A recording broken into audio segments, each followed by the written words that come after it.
앰프 문제인지 마이크 문제인지는 잘 모르겠어요. 근데 요 몇 주 하울링이 너무 심하게 나서 일단 오늘은 이제 유튜브나 이 녹음하는 거기까지 다 들어와서 좀 듣기가 힘들 정도로 이제 하울링이 좀 심하게 나서 일단 오늘은 마이크 없이 설교를 진행하도록 그렇게 하겠습니다. 자, 오늘 말씀 계속해서 지난 시간과 이어서 부활이라고 하는 주제를 가지고 지금 바울이 계속해서 어떻게 보면은 기독교 신앙의 전체, 그러니까 기초적인 부분과 더불어서 핵심적인 부분, 그러면서 거기서 더 확장되는 기독교 신앙의 전체적인 부분은 지금 다 설명을 해 나가고 있습니다. 그래서 부활이라고 하는 큰 주제에 대해서 지금 쭉 설명을 하고 있는데 점점 그 깊이가 조금씩 깊어지고 있어요. 그리고 조금 더 넓어지고 있고 확대되고 있습니다. 그러나 그 부활이라고 하는 것이 왜 우리에게 있어서 중요한가에 대한 그 본질적인 그 핵심적인 내용은 여전히 변치 않고 있다는 사실입니다. 그래서 오늘도 이제 20절부터 보시면 그렇죠.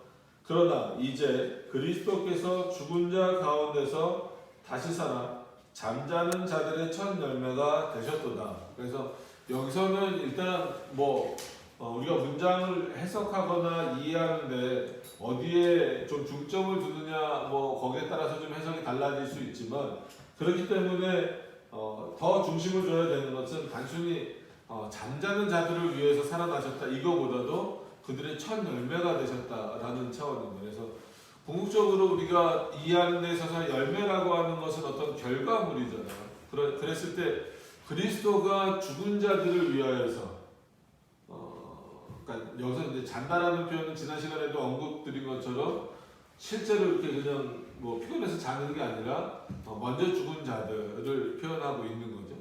그들을 향하여서 다시 살아나시는 첫 열매가 되셨다라고 하는 거예요. 그러니까 우리가 단순하게 생각하면 예수님이 부활하시는 것보다 누가 먼저 죽었다가 살아나는 일이 있었어요? 나사로잖아요. 그러니까 그가 죽었다가 다시 살아나는 일이 있었어요. 그럼 그가 어떻게 보면 예수님보다 더 먼저 부활이라고 하는 일을 겪은 거잖아요. 물론 이제 그 앞에 에녹도 있고 다 있지만 그거는 이런 어떤 완전히 우리 눈에 보이도록 죽었다가 다시 살아나는 그런 개념보다도 죽음을 보지 않는 어떤 신비로운 방식으로 또 간 것이기 때문에 직접적인 비유는 들 수 없어도 나사로 비유를 이렇게 들면서 분명히 죽었었는데 그래서 장사를 다 치르고 있었음에도 불구하고 그가 자기 몸을 메었던 것을 풀면서 나오는 모습을 보잖아요. 그래서 순서상으로는 마치 시간의 개념상으로 보면 예수님보다 더 앞선 것처럼 보이지만 그는 뒤에 다시 한 번 더 설명을 하겠지만 그는 그리스도의 은혜로 말미암아 된 것이고 궁극적으로 자기 자신만을 위한 거잖아요. 그가 다시 살아났다라고 해서 심지어 자기 가족에게조차도 어떤 영향력을 끼칠 수가 없다라고 하는 거예요. 바울이 말하고자 하는 것은 뭐냐면 예수 그리스도가 죽어서 자는 자들의 먼저 죽은 자들 가운데 첫 열매가 되셨다라고 하는 것은 그리스도의 죽으심도 그렇고 그리스도의 다시 살아나심도 그리스도 자신에게만 매여 있는 것, 그리스도 자신만을 위한 것이 아니다라는 것. 그의 죽으심이 모든 택자들의 죄를 용서하시는 죽으심이잖아요. 일반적인 죽음과는 다른 거예요. 마찬가지로 그가 다시 살아나셨다라고 했을 때에도 예수 그리스도 자기가 자기만을 위하여서 스스로만을 위하여서 살아나셨다라고 생각하시면 안 된다라는 거예요. 그가 다시 살아나신 것은 누구를 위한 것이네? 우리를 위한 것이다. 그런 차원에서 그리스도 안에서 그리스도 가운데에서 죽은 자 가운데 다시 살아 잠자는 자들의 첫 열매가 되셨다는 거죠. 그러니까 영원한 생명의 근원, 출발점, 시초, 근거 어떻게 표현하든지 간에 그리스도가 그렇게 되신다는 그런 분이시다라는 그래서 이 부활에 대한 신앙이 없으면 기독교 신앙 전체가 의미가 없어지고 전도할 의미도 없어지고 우리가 심지어 그리스도를 믿을 이유조차도 상실된다라고 말씀을 드렸습니다. 그만큼 이 부활이 가지고 있는 의미는 크다라고 하는 거예요. 그래서 우리가 그리스도와 함께 부활할 것을 소망으로 품을 수 있는 것은 바로 그리스도의 부활이 그리스도 자신만을 위한 것이 아니라 누구를 위한 것이라는 거예요? 자신의 백성들을 위한 것이다라고 하는 거예요. 우리에게 영원한 생명을 주시기 위한 어떤 그런 내용으로서 그가 부활하셨다라고 하는 거예요. 그래서 첫 열매다라는 차원입니다. 그러니까 우리 스스로도 부활의 열매를 맺어갈 거예요. 근데 생각해 보세요. 분명히 우리도 그리스도 안에 있고 그리스도의 택하심 안에 있기 때문에 그리스도의 부활하심을 따라서 우리도 부활할 거지만 그럼 우리의 부활은 당장 그때는 진짜 어떤 이런 이 땅에서의 인간관계 그런 거 차원은 아니어도 비유를 들면 내 아내에게 내 부모에게 아니면 내 자녀에게 내가 영향을 줄 수 있어요? 어떤 영향이라도 줄 수 있어요? 내가 부활하는 데 있어서? 없어요. 그런 차원에서 신앙은 개인적인 것이다라고 늘 말씀을 드리잖아요. 유일하게 죽음을 통해서 그리고 다시 살아남을 통해서 어떤 다른 대상에게 영향을 줄 수 있는 분은 누구밖에 없다라는 거예요? 예수 그리스도밖에 없다라는 거예요. 그 첫 열매 되신 예수 그리스도를 따라서 우리도 그 부활의 열매에 동참하게 되지만 우리가 맺는 열매는 다른 사람을 살리는 열매가 아니라는 거예요. 그리스도로 인하여서 새 생명을 얻는 그 열매에 불과한 것이죠. 그러니까 그리스도가 맺으시는 이 첫 열매라고 하는 것과 우리가 나중에 부활해서 하나님께 영광을 돌리며 온전히 하나님께 모든 것이 회복되는 것과는 다른 의미다라고 하는 차원입니다. 그래서 왜 이런 말씀을 드리냐면 독생자를 보내셨다, 외아들을 보내셨다 이거랑 조금 많은 분들이 비슷하게 오해하는 거예요. 첫 열매 그러니까 우리도 그럼 그리스도와 같이 열매를 맺자. 그러니까 맞아요. 어떤 면에서는 우리도 그 부활의 열매를 맺는 거지만 그리스도와 같이 맺을 수는 없다라는 거예요. 어떤 의미인지 아시죠? 그리스도처럼 열매를 맺을 수 있는 존재는 단 한 명도 없어요. 그리스도 외에는 없다라는 거예요. 우리는 그 열매에 동참하는 것입니다. 마찬가지로 하나님이 독생자를 보내셨다, 외아들을 보내셨다라고 하는 것은 그분밖에 없다라는 거예요. 한 분밖에 없다라는 거예요. 우리는 독생자가 원래 외아들이 하나라는 의미이기도 하지만 나중에 이제 첫째 아들, 둘째 아들, 우리가 양자 되었다라고 하니까 마치 여러 보낼 수 있는 존재 중에 그냥 그리스도가 제일 능력이 많고 이러니까 보낸 것처럼 표현하지만 그렇지 않아요. 거기서 단순히 우리가 생각하는 외아들 정도가 아니라 오직 그만이 하실 수 있는 일이다라는 차원에서의 독생자고 외아들이라는 차원.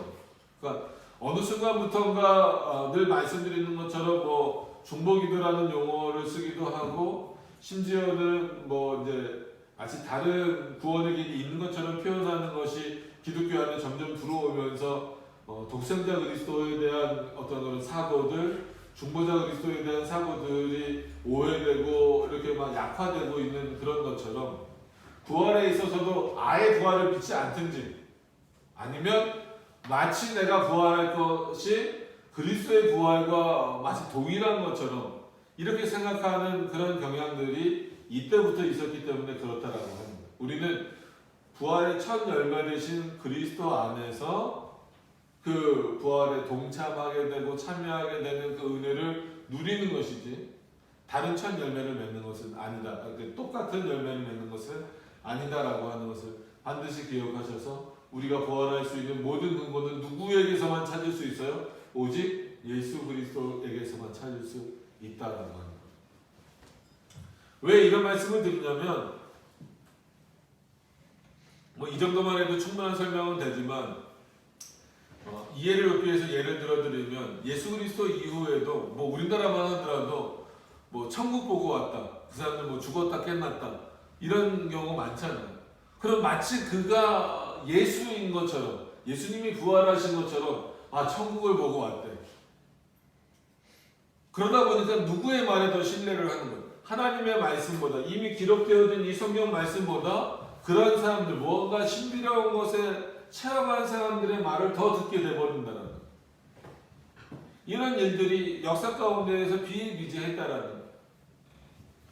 어떻게 보면 그런 내용들이 우리의 첫 열매 되신 부활뿐만이 아니지만 여기서 대표적으로 부활의 그 첫 열매 되신 그리스도의 그 의미를 우리 스스로가 퇴색시키고 있는 일들이 너무나 많다라고 하는 그런 부분들을 조심해서 봐야 됩니다. 그래서 부활이라는 단어를 우리가 이렇게 중요하게 여기고 의미를 중요하게 여기지만 실제 내용적으로 놓고 봤을 때는 너무 단순화시키는 경우가 많다라고 하는 겁니다. 오늘 본문을 보면 결코 그렇지 않다라고 하는 것을 보실 수 있습니다. 21절로 넘어가서 보시면 사망이 사람으로 말미암았으니, 그래서 늘 말씀드리지만 사망이 사람으로 말미암았다라고 하는 것은 여기서 이 표현은 어떤 의미일까요? 우리가 창세기를 설명할 때나 이럴 때 늘 말씀드리는 거지만 원래 창조된 인간, 즉 아담에게 있어서, 그러니까 타락하기 전 아담에게 있어서는 죽음이라고 하는 것이 자연스러운 겁니까? 비자연스러운 겁니까? 비자연스러운 것이고 없는 것이란 말이에요. 원래 하나님이 창조하셨을 때 아담은 죽도록 창조하시지 않으셨다라는 거예요. 그럼 왜 죽게 되었느냐라고 하는 것은 그건 형벌의 방식으로 인간이 죄를 지음으로 말미암아 들어왔기 때문에 지금은 우리에게 있어서 죽음은 자연스러운 거예요. 그러나 가장 본질적인 그 창조의 역사로 봤을 때 인간에게 있어서 죽음은 어떻게 보면은 비정상적인 것, 비상식적인 것, 이런 내용들이에요. 그러나 죄로 말미암아 결국은 사망이라고 하는 것이, 즉 육체적인 사망도 마찬가지고 영적인 사망도 마찬가지. 그런 모든 사망들이 우리에게는 이제 자연의 질서인 것처럼 있죠. 그래서 이렇게 표현하는 거예요. 사망이 하나님으로 말미암은 것이 아니라, 물론 하나님이 전체 작정을 놓고 보면 당연히 하나님 계획하신 일이지만 역사 가운데 누구를 통해서 들어왔느냐라고 했을 때는 너희 때문이다. 사망이 사람으로 말미암았으니 죽은 자의 부활도 사람으로 말미암는다. 그러면 이 사망에서 건질 수 있는 것은 결국 무엇일까라고 하냐면, 어떤 영적인 부분에 있어서 우리의 그 그리스도의 죽으심을 통해서라고 한다면 그 부활은 단순히 육신만은 아닌 거죠. 육신만은 아니지만 그럼에도 불구하고 어쨌거나 육신의 부활이 있기 때문에 그 부활을 통하여서 오늘 이 21절의 내용처럼 사람으로 말미암아 그 부활이 이루어져야만 된다라고 하는 겁니다. 그래서 다시 말씀드리지만, 다시 더 강조드리지만, 예수 그리스도가 십자가에서 죽으셨을 때 그리스도의 뭐가 죽으셨다라는 거예요? 신성이 죽으셨다라고 말하면 안 된다. 하나님 되심으로서는 그는 이미 영광을 받으시는 분이에요. 그의 육신이 죽으신 거다라는 거예요. 왜? 사람으로 말미암아 사망이 들어왔기 때문에 이 사람을 이 사망에서 건지려면 사람이 다시 살아나야 돼요. 근데 하나님이 아닌 어떤 다른 인간, 어떤 뛰어나 보이는 인간을 다시 살리신다고 한들, 심지어 아담을 다시 살리신다고 한들 이 사망으로부터 건질 수가 있습니까? 없습니까? 없어요. 사망을 받게 되는 그 형벌의 값을 인간 스스로는 치를 수가 없더라는 거예요. 그래서 하나님이신 예수 그리스도가 오셔야 되지만 정확하게 아셔야 될 것은 하나님이 죽으신 것이 아니다라는 거예요. 그의 몸이 죽으셨고 그의 인성이 그 고통을 당하셨다라고 하는 거예요. 그래서 사람이 부활해야만 그 사망에서 그 사람을 건질 수 있다라고 하는 이 의미, 이런 부활의 의미들을 잘 알지 못하고 그냥 단순하게 예수 그리스도는 우리를 위해서 죽으셨어. 물론 이게 단순한 의미는 아니지만 이걸 너무 단순화시켜 버리는 거예요. 우리 안에서 그러다 보니까 막 그냥 예수 그리스도 전체가 죽어버린 것처럼 이런 개념이 우리 안에 자꾸 들어와서 분간이 잘 안 돼요.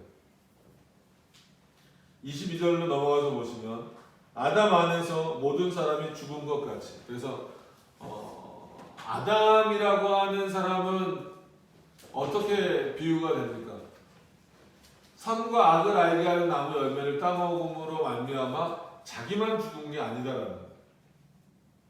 모든 인류를 죽게 만드는 원죄를 갖는, 어떻게 보면은 그 죄의 그 원죄의, 그러니까 죽음의 뭐라 그럴까요?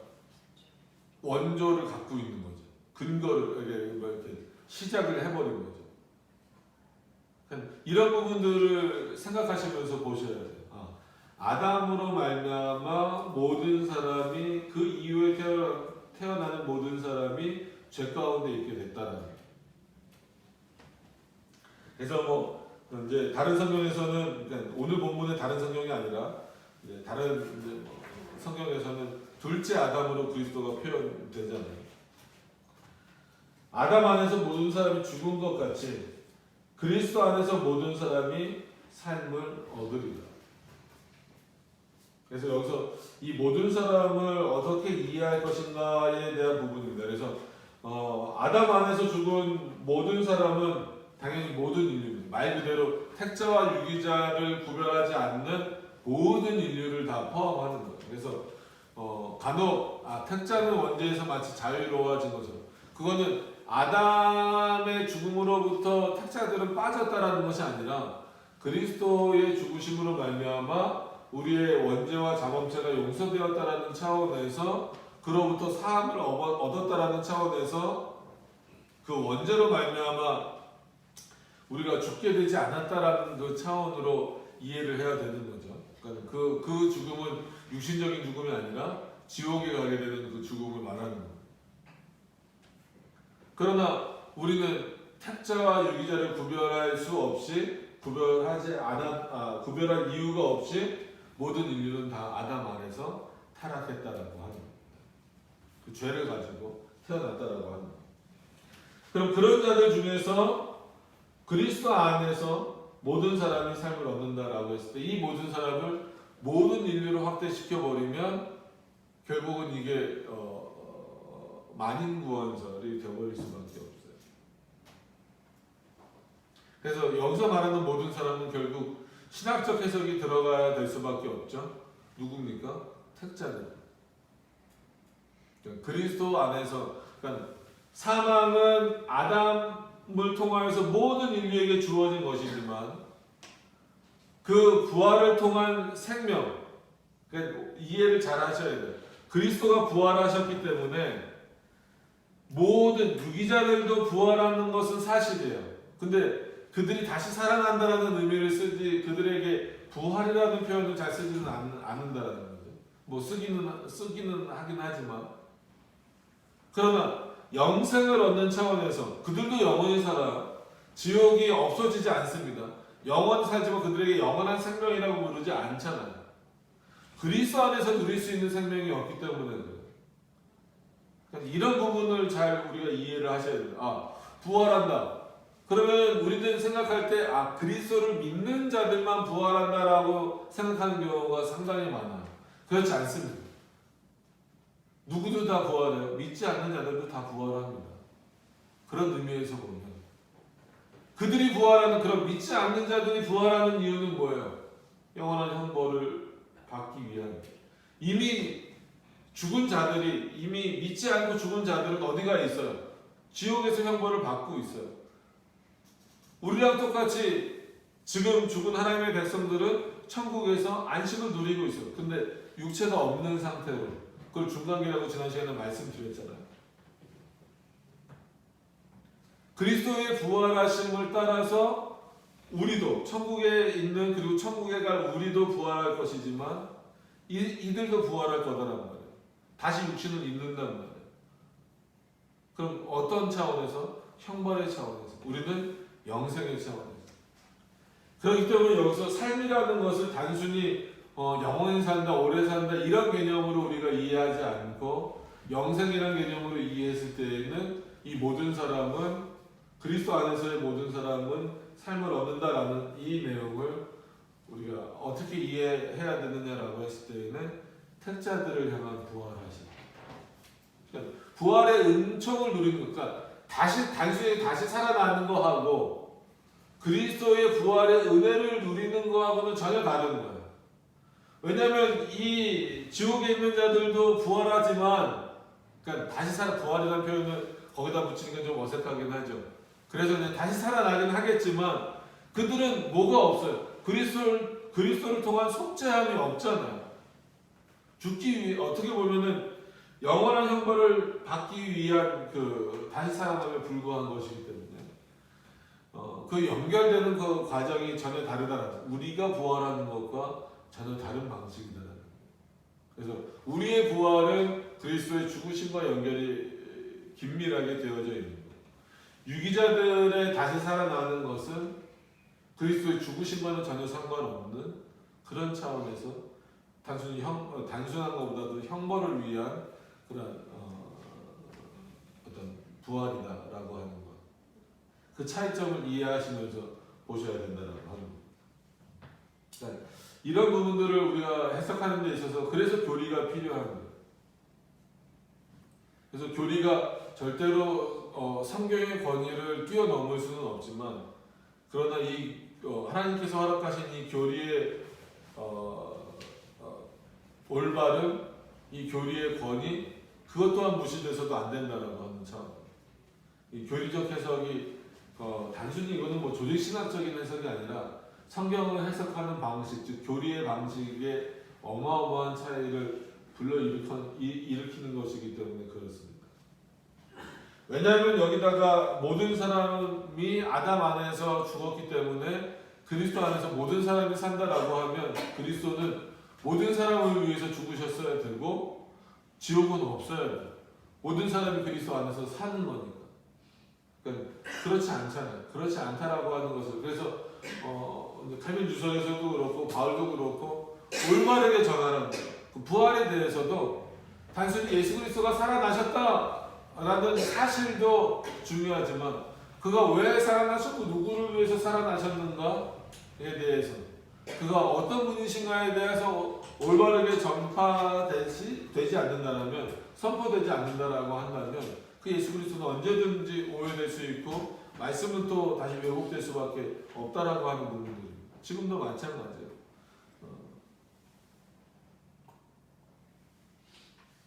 그만큼 그리스도의 부활하심이 우리에게 중요한 의미를 갖고 있다면 정말 중요하게 신중하게 전해야 된다라고 하는 겁니다. 자, 23절로 넘어가서 보시면 또 오해될 만한 내용들이 많이 있어요. 그러나 각각 자기 차례대로 되리니 먼저는 첫 열매인 그리스도요, 다음에는 그리스도 강림하실 때에 그에게 붙은 자요. 그러니까 만약에 여기까지만 나왔으면 그냥 뭐 예수님께서 재림하실 때에 우리 부활이 일어나는구나 라고 생각을 하지만 24절에 보면 참 어떤 의미에서 보면 그런 천년주의를 갖고 있는 그러니까 그 종말론을 갖고 있는 사람들을 지지하는 듯한 그런 본문이 나오죠. 그 후에는 이라고 또 나왔어요. 그러니까 강림하실 때 그에게 붙은 자들, 그 후에는 이런 의미로 받아들여지게 되잖아요. 그 후에는 나중이니 저가 모든 정사와 모든 권세와 능력을 멸하시고 나라를 아버지 하나님께 바칠 때라. 마치 첫 번째 부활은 그 순서대로 따지면 그리스도가 부활하시는 거니까 그거는 우리가 지금 당장 부활하지 않는 것이니까 빼더라도, 그 다음에는 그리스도께서 강림하실 때, 즉 이 땅에 재림하실 때 그에게 붙은 자, 즉 그 안에 있는 자들, 그러니까 뭐 그때 살아있거나 아니면 이미 죽어있는 자들이거나 그리스도께서 재림하실 때 부활한다 라는 거죠. 그리고 24절에는 그때 부활을 못한 자들은 이렇게 이해를 하게 된다는 거예요. 그때 부활을 미처 못한 자들은 마치 그 세대주의나 이런 데서 말하는 7년 대환란을 다 겪은 후에, 즉 그 후에는 나중에 저가 모든 정사, 즉 그리스도가 모든 정사, 여기서 정사라고 하는 것을 저번에 한번 알려드렸잖아요. 이건 가버넌트 그래서 국가, 정치를 말하는 거예요. 그러니까 하나님께 그리스도에게 이 표현을 썼을 때는 통치 개념입니다. 그래서 모든 통치와 모든 권세와 능력을 멸하시고 나라를 아버지 하나님께 바칠 때, 마치 뭔가 정말 정말 다 끝났을 때라고 이해하기 쉽다라고 하는 겁니다. 그래서 이런 부분들이 참 이해하기가 어렵죠. 그러니까 아버지와 아들의 관계에 있어서는 분명히 그러니까 하나님께서 아들에게 그 나라를 허락하신 게 맞아요. 그럼에도 불구하고 어떤 그 삼위일체 개념에서 놓고 봤을 때는 그의 나라는 이미 자신의 것으로 있는 거예요. 그래서 이 24절의 내용을 어떻게 이해해야 될까요? 마치 우리가 늘 말씀 나눌 때 드렸던 것처럼 이 세상의 공중의 권세를 잡고 세속 권세를 잡은 자들이 그리스도를 공격하고 믿는 자들을 공격하는 그 모든 일들, 그런 일들을 하나님께서 즉 그리스도께서 역사 가운데에 다 처리하신, 이거는 그리스도가 그들과 싸우신다는 개념이 아니라 자신의 어떤 통치하심을, 자신의 능력을 분명히 보이시는 방식으로서 이 역사를 이끌어 가시는 그 과정을 말하고 있는 거예요. 어떻게 보면 이 24절과 23절은 두 병행 구절로 이해를 하셔야 되죠. 그러니까 23절에 이러한 하나님의 역사가, 즉 부활하심의 역사가 일어나는 그 과정 가운데 24절은 하나님이, 즉 그리스도께서 하나님께서 허락하신 이 나라를 어떻게 하나님께 바치시는 방식으로 역사하실 것이냐라고 했을 때에 마치 지금은 세상의 권세가 높아 보이고 정말 그 사단의 미혹이 많아 보이고 그들의 유혹으로 인하여서 교회가 핍박을 당하기도 하고 이런 어떤 많은 일들 가운데 지금 살아가고 있잖아요. 그러니까 이런 현상들을 궁극적으로 누가 마무리하실 것이다라는 거예요. 그리스도가 마무리하실 것이다라는 거예요. 그래서 마치 아들이 아버지에게 다시 그의 나라를, 즉 그의 교회를 돌려드리고 올려드리는 그 방식과 마찬가지로 그때가 언제겠어요? 그러면 한번 잘 생각을 해보세요. 그리스도가 아버지에게 다시 그 나라를 바쳐드릴 그때가 언제겠어요? 7년 대환란 끝난 시기가 아닙니다. 재림의 때입니다. 그런 차원에서 23절과 24절은 병행 구조로 보셔야 된다는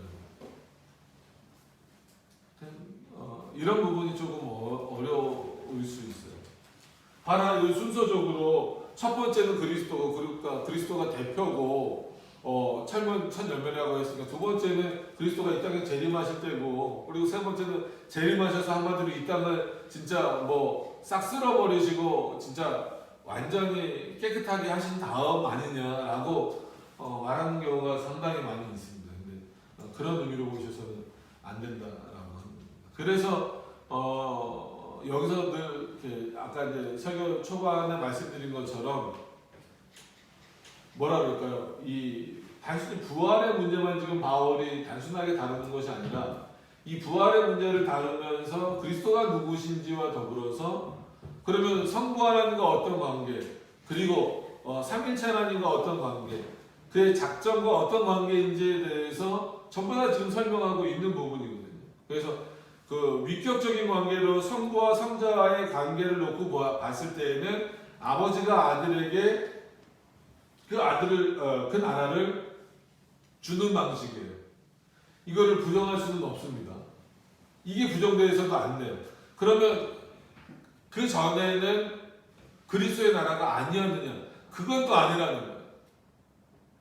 이미 삼위일체 하나님으로서 창세전의 모든 것을 작정하시는 그 삼위일체 하나님으로서는 이미 그 아버지가 아들에게 주신 그 나라는 누구의 나라예요? 그의 나라예요. 그리스도의 나라예요. 성부 하나님의 나라고 성자 하나님의 나라고 성령 하나님의 나라, 즉 구분되시지 않는 삼위일체 하나님의 나라라는 거예요. 그러니까 이 하나님의 나라의 방식이 이렇게 다르다는 거예요. 그러니까 다른 게 아니라 이렇게 이해하는 게 참 어렵다는 거예요. 위격적인 관계로서는 분명히 아버지가 아들에게 주시는 방식이 있어요. 그러면서 동시에 어떤 개념, 그래서 동시에라는 표현이 우리에게 늘 있어요. 동시에 언제나 그 나라의 왕으로 계신 자로서 그리스도를 표현하고 있어야 된다는 거예요. 이해하고 계셔야 된다는 거예요. 부활을 하나 증거하는 데 있어서도 참 이런 중요한 부분들을 놓치면 안 된다라고 지금 말하고 있는 거예요. 근데 솔직한 얘기로 우리가 그리스도의 부활을 증거하는 데 있어서 전하는 데 있어서 예수님이 우리를 위해서 부활하셨어요 라고 말하지만 이 부활의 이런 자세한 내용까지 잘 설명하고 있냐는 거예요. 이런 설명들이 점점 없어지다 보니까 교회 안에서도 점점 죽어들어가는 거예요. 없어져 버리는 거예요. 왜냐하면 이 의미가 상당히 중요하다는 거죠. 25절에도 보면 저가 모든 원수를 그 발 아래 둘 때까지. 구약 성경을 인용하는 내용이잖아요. 그럼 저가 모든 원수를 그 발 아래 둘 때까지 불갑을 왕 노릇하시니. 이미 그는 왕이시란 말이에요. 근데 모든 원수를 그 발 아래 둘 때까지라고 했을 때 우리가 생각하는 그 시간 개념을 자꾸 생각하다 보니까 그럼 그 전까지 그 원수가 실제로 뭔가를 이렇게 잡고 있는 시기가 있구나라고 말하지만 늘 말씀드리지만 사단은 그런 모습으로 우리에게 비춰지고 있을 뿐인 거예요. 그럼 그리스도가 단순히 뭐 이렇게 빼앗기셨다라는 것이 아니라 언제까지나 처음부터 끝까지 그리스도는 왕 노릇하고 계시다라는 거예요. 사단이 뭘로 사용되도록 하시는 방식으로 하나님에게 이런 도구로 사용되신 원수와 같은 도구로 사용되시는 방식으로 역사하고 계시다라는 거예요. 그래서 저가 모든 원수를 그 발 아래 둘 때까지 불갑을 왕 노릇하시리니 맨 나중에 멸망받을 원수는 사망입니다. 그래서 그리스도께서 맨 마지막 심판 때에 사단도 저 무적행으로 음부로 보내시는 방식이더라고요. 그때까지는 사단의 역할은 자기 역할을 하는 거예요. 그 역할이 뭐예요? 나도 세상의 왕이다라는 거예요. 그래서 믿는 자들을 유혹하려고 하고 그리스도의 대적자로 늘 있는 것. 이게 사단의 역할이에요. 그 역할을 하기 위하여서 그들은 존재하고 있기 때문에. 그래서 늘 누가 미혹이 됩니까? 우리가 미혹이 되는 거죠. 우리가 미혹이 돼서 마치 사단에게 빼앗긴 것처럼 우리 스스로가 느끼고 우리 스스로가 착각하고 있는 거예요. 그리스도는 빼앗기신 적이 없어요. 그래서 그런 모습들을 다시 한 번 더 확인시켜 주시기 위해서 그 사단을 묶어버리시는, 그래서 무적행으로 보내버리시는 그런 어떤 내용들을 비유적인 표현으로서 여러 가지 내용으로서 우리들에게 보여주고 계신다는 거예요. 그래서 다시 한 번 더 말씀드리지만 이것을 단순히 순서나 문자적으로 보게 되면 어떤 현상이 발생이 됩니까? 지금 그리스도는 부활하셨지만 아직 재림하시진 않았잖아요. 그럼 우리는 아직 부활하지 않았단 말이에요. 그런 차원에서 보면은 마치 지금 이 세상은 그리스도와는 상관없는 것처럼, 아니면 그리스도가 이 세상과 여전히 싸우고 계시는 그런 방식처럼 그 정도로밖에 이해할 수가 없다라고 하는 거예요.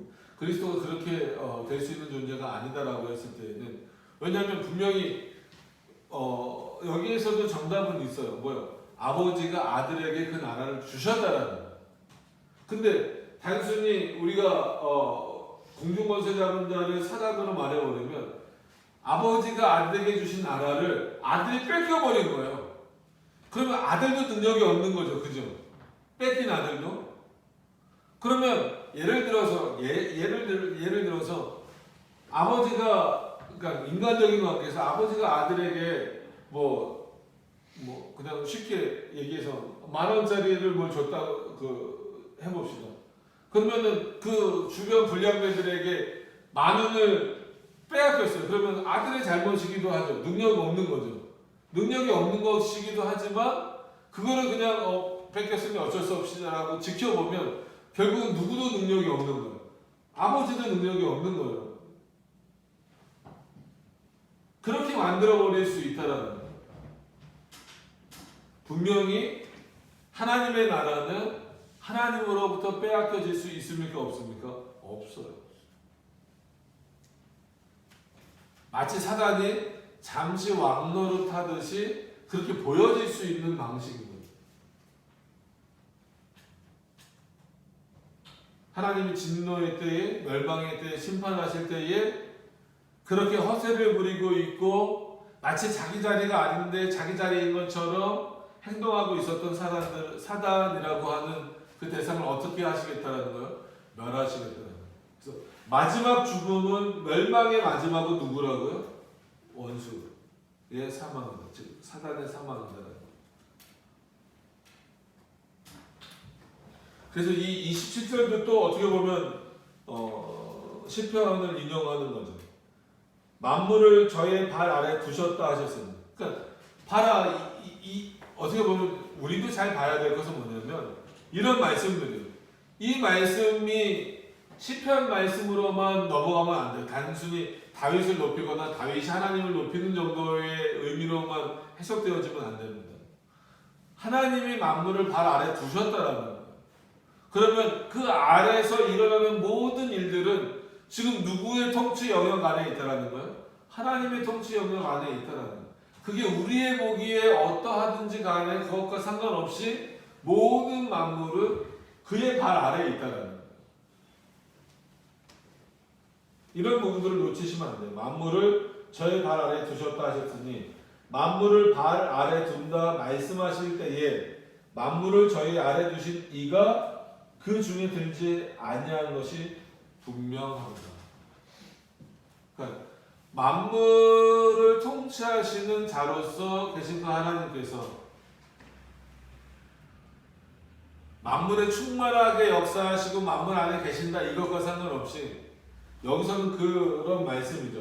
만물을 저희 발 아래 두셨다 하셨으니 만물을 아래 둔다 말씀하실 때에 만물을 저희 아래 두신 이가 그 중에 들지 않은 것이 분명합니다. 그건 뭐예요? 그리스도가 이 세상을 만물 아래 갖고 계시지만 그리스도가 그 아래 들어가지 않는다는 방식이에요. 그러니까 이걸 하나님으로 해석해도 상관없습니다. 하나님이 모든 만물을 자기 발 아래 두셨잖아요. 그래서 어떤 의미에서 보면 그리스도는 하나님께 속한 것처럼 보이잖아요. 그래서 여기서 참 이해를 잘 하셔야 되는 것은 뭐냐면 그리스도의 어디는 이 만물 아래 속해 있을까요? 그리스도의 인성, 그의 인간 되심은 이 만물 아래 있다라는 거예요. 그럼에도 불구하고 뭐는 속할 수가 없다라는 거예요. 그의 하나님 되심은 만물 아래 속하실 수 없는 분이에요. 왜? 그도 하나님이시기 때문에 그도 고난을 당하실 때든 죽으실 때든 이 땅에 살아계실 때든 언제든지 간에 그는 만물 위에 통치하시는 분이시다. 절대 그 밑으로 들어가실 수 없는 분이다. 그럼에도 불구하고 종의 형체라고 보통 표현을 하죠. 어거스틴은 인간의 몸으로 입고 오신 인간의 모습을 따라서는 만물 아래 있는 자예요. 그러면 어떻게 되는 거예요? 그 만물 아래에 있기 때문에 그 그리스도는 그 인성을 따라서 인간 되신 그 그리스도는 누구에게 복종하셔야 돼요? 하나님에게 복종하셔야 돼요. 그가 주신 율법에 어떻게 하셔야 돼요? 복종하셔야 돼요. 하나님으로서는 복종하실 이유가 없죠. 성경 구절 하나 해석하는 게 참 어려워요. 왜냐하면 만물을 저의 발 아래 두셨다 하셨다라는 거예요. 그러면 만물을 저의 발이라고 하셨으니까 그리스도의 발 아래라는 게 더 정확한 해석이에요. 왜냐하면 하나님께서, 그러니까 아버지께서 아들에게 그의 나라를 주시는 방식이니까 그 방식은 지금 바울이 설명하고 있는 거니까 물론 만물이 하나님 뭐 성부 하나님이라고 표현을 하든 삼일체 하나님이라고 표현을 하든지 간에 당연히 하나님의 발 아래에 있는 것은 당연한 거지만 저에게 주셨다라고 했기 때문에 중보자 그리스도를 의미하는 거란 말이에요. 그러면 그 아래 두셨다 하셨으니 만물을 그 아래 둔다 말씀하실 때에 만물을 저의 아래 두신 이가 그 중에 들지 않는다.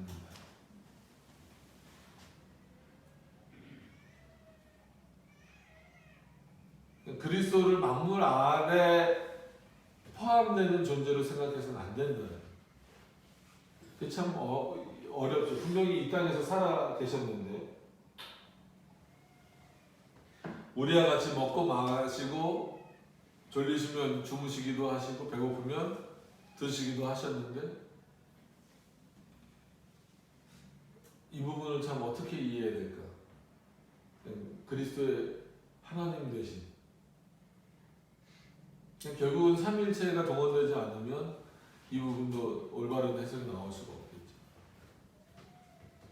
없겠죠. 이런 그리스도가 누구를 위해서? 너희를 위해서 부활하셨다는 게. 그리스도 자신을 위해서 부활하신 이유가 있어요? 없어요? 없어요. 늘 말씀드리는 거지만 그리스도는 자신을 위해서 부활하신 이유가 없어요. 아담은 자기를 위해서 살아야 돼요. 자기 때문에 죽었지만 우리는 누구 때문에 살아야 됩니까? 다른 사람 필요 없어요. 여기서는 다른 사람을 위해서 살아줄 수가 없다고 말씀드렸잖아요. 아무리 제가 여러분들을 사랑하고 여러분들을 사랑한다는 건 너무 커 보이죠? 아무리 제가 제 자식을 사랑한다 하더라도 제 자식을 위해서 제가 부활을 해줄 수가 없는 거예요. 누구만 그렇게 하실 수 있다고요? 그리스도만 그렇게 하실 수 있다는 거예요. 정작 자기를 위해서는 부활이 필요 없으신 분이심에도 불구하고 우리를 위해서 부활하신 거예요. 우리는 우리 자신만을 위해서 부활하는 거예요. 우리의 부활이 다른 사람에게 어떤 영향을 끼칠 수도 없어요. 그러니까 이 그리스도가 우리를 위해서 다시 사셨다라고 하는 이 표현은요 어마어마한 거예요. 왜냐하면 만물을 그발하게 두신 자가 잠시 동안 그 만물보다 그래서 표현적으로 뭐예요? 천사보다 더 못한 자리로 내려가셔서 계셨다는 거예요. 누구 때문에? 우리 때문에. 그럼에도 불구하고 그때에도 그는 뭐라고요? 만물을 발 아래 두신 자로 계신다는 거예요.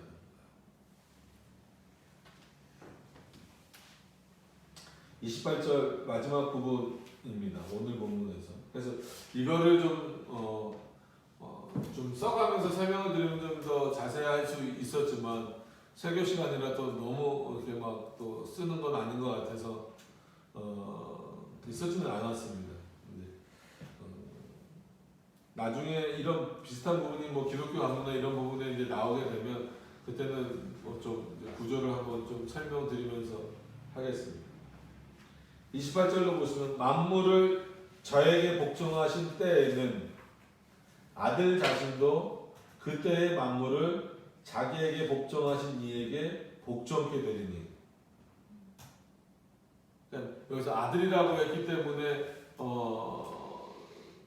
성부와 성자와의 관계로 이해하시는 것도 무방합니다. 그 이해가 어떤 면에서 먼저 선결되어져야 되죠. 그래서 늘 교회는 그리스도가 성부에게 바치는 방식으로 있는 거예요. 그러니까 중보자 그리스도의 역할로서 그렇게 하시는 겁니다. 그러니까 이 만물도 그런 방식으로 하나님이 늘 역사하시는 거예요. 그래서 이거를 이제 좀 잘못 이해하면 만물을 그러니까 단순히 택자들뿐만이 아니라 만물을 하나님께 그리스도가 드리는 방식으로 있기 때문에 그러면은 이 중보의 개념은 훨씬 더 개념이 넓어지겠구나. 그래서 바빙크라고 하는 그 신학자에게 있어서 창조 중보 개념이 있다라고 말씀드렸잖아요. 창조의 중보 개념이 이런 본문들이 근거가 돼서 들어오는 거예요. 단순히 그리스도는 택자들만을 이렇게 하나님께 중보하는 연결시켜주는 그런 존재가 아니라 만물을 하나님께 올려드리는 방식으로 있다. 그러면은 창조에 있어서도 그리스도가 중보자가 아니겠느냐 라는 이제 사고까지 갔는데, 그거는 조금 약간 무리한 사고입니다. 그런 사고는 아무리 바빙크라고 하는 훌륭한 신학자가 표현했다 할지라도 조심하셔야 되는 그런 부분이에요. 잘못하면 뭐 그 사고 안에서 그냥 만물구원까지 다 들어와 버릴 수도 있어요. 여기서는 어떤 그런 위격과의, 칼빈도 표현하기를 이 표현을 첫째로는 위격과의 관계로 이해하라는 거예요. 그러니까 아버지와 아들, 즉 성부와 성자와의 관계인 그 위격과의 관계로 이해해서 만물이 저에게 복종하실 때에는 아들 자신도 그때 만물을 자기에게 복종케 하신 이에게 복종케 되리니, 그러니까 그 권한을 아버지로부터 받았잖아요. 성자가 받은 자에게 자기가 다시 돌려드리는 거예요. 그러니까 이거는 전형적으로 위격과의 관계지 차등이 아니란 말이에요. 성자보다 성부가 더 크구나, 성부로부터 그 권한이 왔기 때문에 그때부터 그 권한을 그리스도가 실행하는구나, 이렇게 단순히 이해하셔서는 안 된다는 거예요. 위격과의 관계에서 성부가 성자에게 주시는 방식으로 이 만물도 있는 거구나, 만물도 있고 우리도 있고 교회도 있다라고 하는 거예요.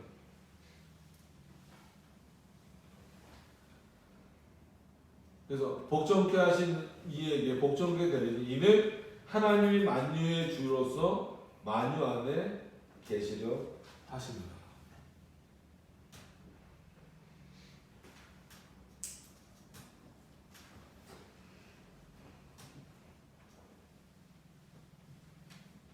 여러분 27절하고 이 부분을 좀 연결하셔서 뒷부분을 보시면 하나님이 만유의 주로서 복종하는 것 했어요. 복종됐어요. 그랬을 때 이는 하나님이 만유의 주로서 만유 안에 계시려 하십니다. 이 부분은 조금 더 우리가 풍성하게 삼위일체 하나님이 이 만유를 역사하시고 그 안에 충만하게 거하시고 편재하시고 또 통치하신다는 개념으로 가지 않으면 자칫 성부가 그리스도 안에 충만한 것처럼, 그래야만 무슨 일을 하게 되는 것처럼 오해될 수 있다라고 하는 거예요. 오늘 본문 어렵죠. 이런 본문들을 우리가 해석하는 게 이렇게 쉽지 않습니다. 그래서 많은 분들이 조금 착각하고 있는 게 신약 성경이 구약 성경보다 조금 더 쉬운 것처럼 이해를 많이 해요. 그래서 의외로 요즘에 저희는 지금 신약을 보지만 구약을 잘 설교 안 하는 경우가 많아요. 근데 신약을 그럼 제대로 하면 좋은데 제대로 잘 안 하니까 그것도 좀 문제이긴 합니다. 그래서 27절에도 그런 차원에서 만물이 저희 아래 두시니가 그 중에 들지 아니한 것이 분명하도다. 이 전제가 뭐예요? 이 뒷부분과 연결해서는 자, 만물이나 만유나 그리스도를 단순히 그 아래에 딱 넣어버리게 되면 오늘 이 28절 마지막 부분에서 만유의 주가 되신다라고 했잖아요. 누가? 하나님이. 그러면 그리스도를 이 만유 안에 확 집어넣어서 생각을 해버리면 그리스도도 누구의 백성이 되어버리는 거예요? 하나님의 백성이 되어버리는 거예요. 이게 문제예요. 우리가 지난주 성경 공부 시간에 구속 언약에 대해서 얘기했던 것처럼 그게 왜 문제냐라고 했을 때는 성부가 성자의 하나님이 될 수 있느냐는 거예요. 없죠, 당연히. 동일 본질이시니까.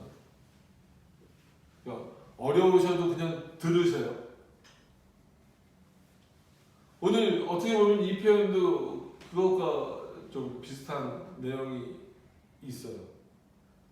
하나님이 만유의 하나님이 되시면 그리스도가 그 만유 안에 확 들어가 버리면 안 돼요. 그러면 어떻게 돼버립니까? 그리스도의 하나님이 성부가 되어버려요. 그리스도는 그냥 그리스도. 그리스도는 하나님이신 거예요. 그럼 왜 이렇게 표현했을까요? 여기서 이 하나님은 삼일체 하나님으로 우리가 이해하는 게 가장 좋은 방식입니다. 아니면 이 하나님이라고 했을 때에는 어느 특정한 유격이 아니라 성부나 성자나 성령으로 다 이해될 수 있는 방식입니다. 그래서 하나님이 만유의 주로서 만유 안에 계시려 하십니다.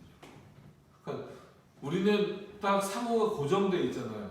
우리 안에서 역사하시는 분 그러면은 어때요? 성령.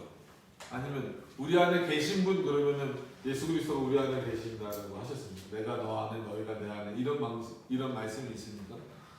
이렇게만 이해를 하는 경우가 있어요. 근데 우리 안에 계실 수 있는 분은 어떤 특정한 위격만이 아니다라고 하는 하나님이 우리 안에 계시고 우리 안에서 역사하신다.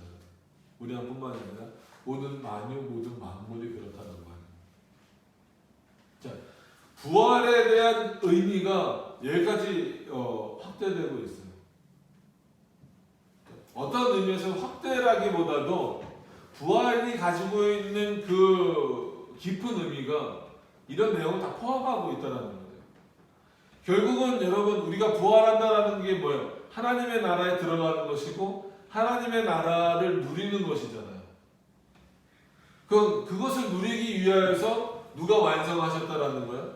이미 그리스도가 완성하셨다라는 거예요. 그 완성하시는 과정 속에서 누구와의 관계? 중보자로서 성부와의 관계, 또 삼위일체 하나님으로서 또 그리스도와의 관계, 이런 관계를 통하여서 역사 가운데 이런 어떤 그 사건들이 이루어지게 됐다라는 합니다. 그래서 오늘 본문은 처음으로 돌아가서 그런 차원에서 이 모든 것들을 이루시는 차원에서 그리스도는 우리에게 즉 택자들에게 첫 열매가 되신다는 것. 어떤 의미에서는 첫 열매가 되신다는 의미를 지금 바울이 이렇게 설명하고 있는 거잖아요. 이것을 이해하는 게 첫 열매 되신 그리스도가 누구신가라고 하는 것을 이해하는 거다. 단순히 그리스도가 부활하셨다라는 그런 차원 정도에서가 아니라 그가 부활하셨다라고 하는 것은 모든 만물이 그 발 아래에 있다라는 것, 그리고 그의 통치 안에 있다라는 것을 의미하면서 동시에 또 그 그리스도는 아버지로부터 그 나라를 마치 상속받은 자, 그 권한을 부여받은 자로서 그 일을 감당하시는 그 관계성을 또 설명해야 된다는. 그래야 이 한 사람으로 말미암아 사망에 들어온 것을 또 한 사람으로 말미암아 생명을 줄 수 있는 방식으로 이 역사가 이루어지고 첫 열매가 이루어진다는 거예요. 이런 내용들을 우리가 안 놓쳤으면 좋겠어요. 그래서 고린도전서뿐만이 아니고 바울서신이나 이런 내용들을 보시면서 이런 부분들을 좀 잘 이해하셨으면 좋겠습니다. 그래서 바울이 계속 좀 또 부활이라고 하는 그 주제를 가지고 15장 전체를 계속해서 설명을 하는데 그 안에서 정말 풍성한 의미들을 계속 설명해 나가거든요. 그래서 이런 부분들을 다시 한 번 더 우리가 또 다음 주부터 또 확인하면서 보셨으면 좋겠습니다. 그래서 오늘 말씀에 있어서는 물론 뭐 제목을 그렇게 정하기도 했지만 우리에게 있어서 첫 열매가 되신 그리스도다라고 하는 것을 기억하시고 그의 부활하신 것은 자기 자신을 위한 것이 아니라 우리를 위한 것이다. 택한 받은 백성들을 위한 것이다라고 하는 것이고 그럼에도 불구하고 그는 단 한 번도 이 세상의 모든 권세를 놓치지 않으셨다. 그래서 모든 권세가 그의 발 아래에 있다라고 하는 차원. 영원토록 창조 전부터 지금도 앞으로도 영원토록. 그래서 우리 안에 영원히 계시는 자로서 또 우리는 그의 나라에 들어가는 자로서 있다라고 합니다. 그래서 부활이라고 하는 것이 단순히 우리가 죽었다 살아나는 그런 차원에서라기보다도 그런 차원에서 멈추시지 않았으면 좋겠어요. 정말 이런 귀한 하나님의 나라를 상속받는 자로서 우리도 같이 있다, 그리스도 안에 있다라는 차원으로 그 부활의 의미가 저와 여러분들에게 조금 더 깊게, 조금 더 의미 있게 다가왔으면 좋겠다라고 합니다. 그래서 단순히 부활은 죽음 이후에 있을 일 정도로만 생각하시지 말고 지금도 만유의 주 되셔서 모든 것을 통치하시는 그 하나님 안에 있다라는 것 자체가 이미 부활의 능력을 맛보고 사는 자로 있다라고 하는 것을 기억하시라는 거예요. 그것을 확인하는 우리의 모습들이 되었으면 좋겠습니다. 기도하도록 하겠습니다.